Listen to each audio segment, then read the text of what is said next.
नमस्कार। स्वागत है आपका हमारे चैनल फैक्ट ऑफ एक्ट्स के कार्यक्रम समान अध्ययन में। हमारा आज का विषय है भारतीय राज्य व्यवस्था एवं संविधान। इस वीडियो में हम लाए हैं 15 महत्वपूर्ण प्रश्न जो कि आगामी प्रतियोगी परीक्षा के लिए महत्वपूर्ण हैं। ये सभी प्रश्न कई बार प्रतियोगी परीक्षा में पूछे जा चुके हैं और आगे इनके पुनः पूछे जाने के चांसेस ज्यादा हैं।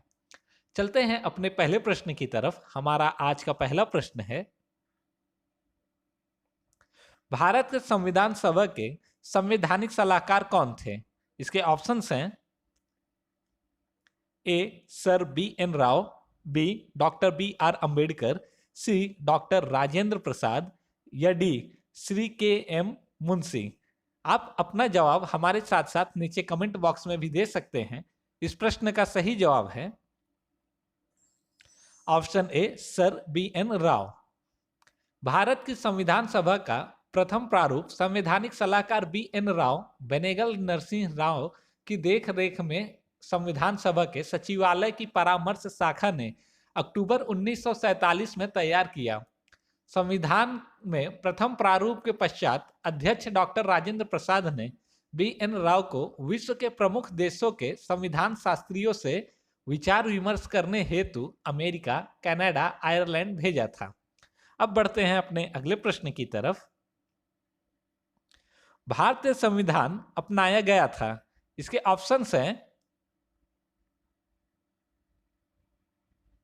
ए 26 जनवरी 1950 को, बी 26 दिसंबर 1949 को, सी 9 दिसंबर 1949 को या डी 26 नवंबर 1949 को। इस प्रश्न का सही जवाब है ऑप्शन डी 26 नवंबर 1949 को। भारतीय संविधान को 26 नवंबर 1949 को स्वीकार किया गया था, जिसका उल्लेख संविधान की प्रस्तावना में हम भारत के लोग दृढ़ संकल्प होकर अपनी इस संविधान सभा में आज तारीख 26 नवंबर 1949 ईस्वी मिति माघ शीर्ष शुक्ल सप्तमी संवत 2006 विक्रमी एतद द्वारा इस संविधान को अंगीकृत, अधिनियमित और आत्मर्पित करते हैं। 1949 में अंगीकृत संविधान में 395 अनुच्छेद और 8 अनुसूचियां थी। भारत के पहले राष्ट्रपति के रूप में डॉक्टर राजेंद्र प्रसाद का चुनाव किया गया था। इसके ऑप्शंस हैं ए संसद द्वारा, बी संविधान द्वारा, सी भारत की जनता द्वारा या डी निर्वाचक मंडल द्वारा। इस प्रश्न का सही जवाब है ऑप्शन बी संविधान सभा द्वारा। 11 दिसंबर 1946 को संविधान सभा ने विधिवत डॉक्टर राजेंद्र प्रसाद को अस्थायी अध्यक्ष निर्वाचित किया गया, जो 24 जून 1950 तक रहे। 24 जनवरी 1950 से ही संविधान सभा ने इन्हें प्रथम राष्ट्रपति चुना। लोकसभा का गठन होने के बाद इन्हें 1952 से 1957 तक पुनः राष्ट्रपति निर्वाचित किया गया। बाद में दूसरी लोकसभा काल में 1957 से 1962 तक यह राष्ट्रपति रहे।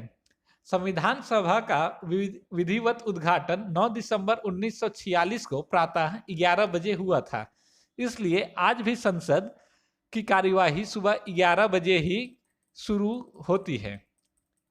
कार्यवाही का आरंभ होने पर कांग्रेस अध्यक्ष जेवी कृपलानी ने संविधान सभा के लिए निर्वाचित सर्वाधिक वयोवृद्ध सदस्य डॉक्टर सच्चिदानंद सिन्हा का अस्थायी अध्यक्ष होने के लिए प्रस्ताव प्रस्तुत किया, जिसका पंडित जवाहरलाल नेहरू ने अनुमोदन किया था। बाद में राजेंद्र प्रसाद अध्यक्ष पद के लिए चुने गए थे। अब बढ़ते हैं अपने अगले प्रश्न की तरफ।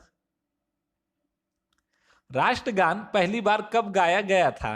इसके ऑप्शंस हैं ए वर्ष 1947 में, बी वर्ष 1950 में, सी वर्ष 1911 में या डी वर्ष 1905 में। इस प्रश्न का सही जवाब है ऑप्शन सी वर्ष 1911 में। जन गण मन के हिंदी संस्करण को संविधान सभा ने भारत के राष्ट्रगान के रूप में 24 जनवरी 1950 को अपनाया था। यह सर्वप्रथम 27 दिसंबर 1911 को भारतीय कांग्रेस के कलकत्ता अधिवेशन में गाया गया था। बढ़ते हैं अगले प्रश्न की तरफ। डॉक्टर बी आर अंबेडकर ने संविधान का हृदय और आत्मा किसे कहा है? इसके ऑप्शंस हैं ए समानता का अधिकार, बी शोषण के विरुद्ध अधिकार, सी धर्म की स्वतंत्रता का अधिकार या डी संवैधानिक उपचारों का अधिकार। इस प्रश्न का सही जवाब है ऑप्शन डी संवैधानिक उपचारों का अधिकार। डॉक्टर बी आर अंबेडकर ने संविधान का हृदय और आत्मा संवैधानिक उपचारों का अधिकार अनुच्छेद 32 को कहा है। अनुच्छेद 32 के अंतर्गत भाग 3 में प्रदत्त मूल अधिकारों को प्रवर्तित करने के लिए समुचित कार्यवाहियों द्वारा उच्चतम न्यायालय में समावेदन करने का अधिकार प्रत्याभूत किया गया है। यह अंग ही नहीं बल्कि डॉक्टर बी आर अंबेडकर के शब्दों में संविधान की आत्मा और हृदय है। अब बढ़ते हैं अपने अगले प्रश्न की तरफ। भारत में दल रहित लोकतंत्र का प्रस्ताव किसने रखा था? इसके ऑप्शंस हैं ए Vinoba Bhave, B S A Dange, सी जयप्रकाश नारायण या डी महात्मा गांधी। इस प्रश्न का सही जवाब है ऑप्शन सी जयप्रकाश नारायण ने। भारत में दल रहित लोकतंत्र का जयप्रकाश नारायण, महात्मा गांधी, विनोबा भावे, एम एन राय आदि नेता समर्थक थे, लेकिन जयप्रकाश नारायण ने इस अवधारणा को विकसित एवं पोषित करने में सर्वाधिक कार्य किया है। अब बढ़ते हैं अपने अगले प्रश्न की तरफ। अपने अगले प्रश्न पर चलने से पहले अगर आप हमारे चैनल फैक्ट ऑफ एक्ट्स पर नए हैं तो हमारे चैनल को सब्सक्राइब करें और हमारे वीडियोस को ज़्यादा से ज़्यादा लाइक और शेयर करें। बढ़ते हैं अगले प्रश्न की तरफ। संविधान की मसौदा समिति के समक्ष प्रस्तावना किसके द्वारा प्रस्तुत की गई थी? इसके ऑप्शंस हैं A doctor B R Ambedkar, B Pandit Jawaharlal Nehru, C B N Rao या डी महात्मा गांधी। इस प्रश्न का सही जवाब है ऑप्शन बी पंडित जवाहरलाल नेहरू। संविधान की मसौदा समिति के समक्ष प्रस्तावना पंडित जवाहरलाल नेहरू द्वारा 13 दिसंबर 1946 को प्रस्तुत किया गया था। यह उद्देश्य प्रस्ताव ही भारतीय संविधान का आधार था, प्रेरणा था और भविष्यगामी क्रांतिकारी लक्ष्य था, जिसे प्रस्तावना के रूप में अंतिम रूप में सूत्रबद्ध किया गया था। उद्देश्य प्रस्ताव पर 7 दिन तक 13 दिसंबर 1946 तक गंभीर वाद विवाद के बाद संविधान सभा द्वारा 22 जनवरी 1947 को सर्वसम्मति से पारित कर दिया गया था। अब बढ़ते हैं अपने अगले प्रश्न की तरफ। भारत में गणतंत्र दल की स्थापना किसने की थी? इसके ऑप्शंस हैं A doctor B R Ambedkar, B Mulji Vaishya, C Namboodiri पाद या डी श्रीपद डांगे। इस प्रश्न का सही जवाब है option A doctor B R Ambedkar. Bharat के गणतंत्री दल the Republican Party of India की स्थापना 3 अक्टूबर 1957 में हुई थी, जिसके जड़े बी आर अंबेडकर की पार्टी दलित महासंघ से गहरे रूप में जुड़ी थी। इसलिए गणतंत्र पार्टी को भी अंबेडकर की ही पार्टी माना जाता है। यह पार्टी अंबेडकर के दलित बुद्धिस्ट आंदोलन के बाद निर्मित हुई थी। बढ़ते हैं अगले प्रश्न की तरफ। सरकारी नीति के निर्देशक सिद्धांत किसी बैंक में दे उस चेक की तरह है जिसका भुगतान बैंक अपनी सुविधा अनुसार करता है। यह कथन किसका है? इसके ऑप्शंस हैं ए केटी शाह, बी ऑस्टिन, सी के एम मुंशी या डी बी आर अंबेडकर। इस प्रश्न का सही जवाब है ऑप्शन ए केटी शाह द्वारा। संविधान सभा में केटी शाह ने कहा था कि सरकारी नीति के निदेशक सिद्धांत किसी बैंक में दे उस चेक की तरह है जिसका भुगतान बैंक अपनी सुविधा अनुसार करता है। निदेशक तत्वों और मूल अधिकारों का एक ही उद्भव है। 1928 की नेहरू रिपोर्ट, जिसमें सर्वप्रथम भारत के लिए स्वराजी विधान बनाया गया था। अनुच्छेद 38 से 51 तक 17 निदेशक तत्व हैं। अनुच्छेद 39 का, 43 का और 48 का 1976 में 42वें संविधान संशोधन द्वारा स्थापित किया गया। नीति निर्देशक तत्वों का प्रमुख स्रोत है आयरलैंड का संविधान। इसके प्रभाव की व्यापकता संवैधानिक और विचारधारात्मक है। बढ़ते हैं अपने अगले प्रश्न की तरफ। भारत की संविधान सभा किसके कहने पर बनाई गई थी? इसके ऑप्शंस हैं A Cripps mission, B Wavell plan, C August offer या डी कैबिनेट मिशन। इस प्रश्न का सही जवाब है ऑप्शन डी कैबिनेट मिशन। द्वितीय विश्व युद्ध की समाप्ति के बाद जुलाई 1945 में ब्रिटेन की नई सरकार ने भारत संबंधी अपनी नई नीति की घोषणा की थी तथा एक संविधान निर्माण करने वाली समिति बनाने का निर्णय लिया। भारत की आजादी के सवाल का हल निकालने के लिए ब्रिटिश कैबिनेट के 3 मंत्री भारत भेजे गए। इस दल को कैबिनेट मिशन के नाम से जाना जाता है।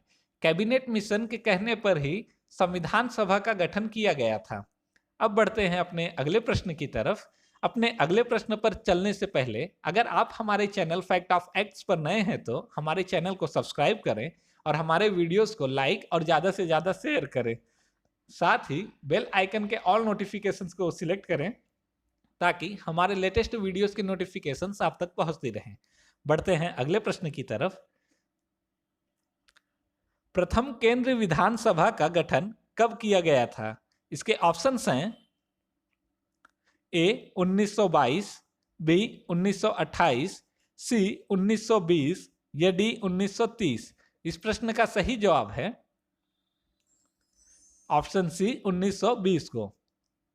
केंद्रीय विधानसभा भारत के लिए एक व्यवस्थापिका सभा थी जो पहले सम्राटीय विधान परिषद के नाम से भारत सरकार के अधिनियम 1919 द्वारा बनाया गया था, जिसे मॉन्टेग्यू चेम्सफोर्ड द्वारा लागू किया गया था। यह 1920 में गठित हुआ था। बढ़ते हैं अपने अगले प्रश्न की तरफ। संविधान सभा ने राष्ट्रगान कब अपनाया? इसके ऑप्शंस हैं ए 26 नवंबर 1949 को, बी 26 जनवरी 1950 को, सी 24 जनवरी 1950 को या डी 9 दिसंबर 1949 को। इस प्रश्न का सही जवाब है ऑप्शन सी 24 जनवरी 1950 को। भारतीय राष्ट्रीय गान जन गण मन को संविधान सभा द्वारा अधिकृत रूप से 24 जनवरी 1950 को भारतीय राष्ट्रीय गान के रूप में अपनाया गया था। रविंद्रनाथ टैगोर द्वारा संस्कृत बांग्ला में रचित इस गान की आरंभिक 5 पंक्तियां ब्रह्म स्तुति से संबंधित हैं। अब बढ़ते हैं अगले प्रश्न की तरफ। किस अधिनियम द्वारा केंद्र में द्विशासन प्रणाली शुरू की गई थी? इसके ऑप्शंस हैं ए 1909, बी 1935, सी 1919 या डी 1947। इस प्रश्न का सही जवाब है ऑप्शन बी 1935। भारत सरकार अधिनियम 1935 के तहत केंद्र में द्वैध शासन का प्रावधान किया गया है। इस अधिनियम के अंतर्गत केंद्र की कार्यकारी शक्तियां वायसरॉय में निहित हैं। इस अधिनियम द्वारा भारत सरकार अधिनियम 1919 के प्रांतीय स्तर पर द्वैध प्रणाली के प्रावधान को समाप्त कर दिया गया। अब बढ़ते हैं अपने अगले प्रश्न की तरफ। भारतीय संविधान का प्राधिकार स्रोत कौन है? इसके ऑप्शंस हैं ए भारत के लोग, बी उच्चतम न्यायालय, सी राष्ट्रपति या डी सरकार। इस प्रश्न का सही जवाब है ऑप्शन ए भारत के लोग। भारतीय संविधान की प्रस्तावना में वर्णन किया गया है कि संविधान को अधिकारों की प्राप्ति भारत के लोगों से हुई है।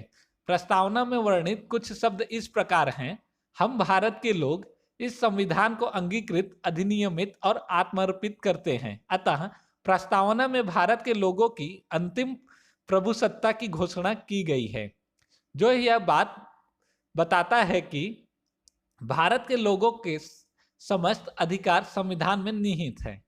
अब बढ़ते हैं आज के अपने अंतिम प्रश्न की तरफ। हमारा आज का अंतिम प्रश्न है, निम्न में से किसने पहले 1935 में संविधान सभा का सुझाव प्रस्तावित किया था?